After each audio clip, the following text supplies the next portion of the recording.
পতনের যে সময়, সেই সময়টা আমি ব্যক্তিগতভাবে মনে করি খুব ভীষণভাবে ত্বরান্বিত করেছিল আবু সাঈদের হত্যাকাণ্ড।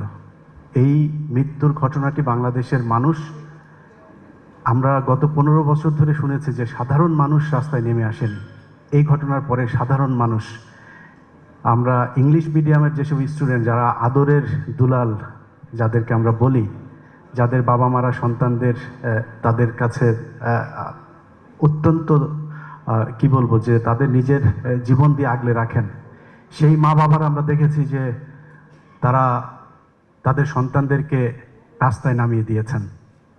তারা তাদের সন্তানদের জন্য খাবার নিয়ে গিয়েছেন। আমরা মুগ্ধর কথা জানি, পানি দিতে গিয়েছেন তিনি, যাতে যারা আন্দোলন করছিলেন তাদের তৃষ্ণার্ত হতে না হয়।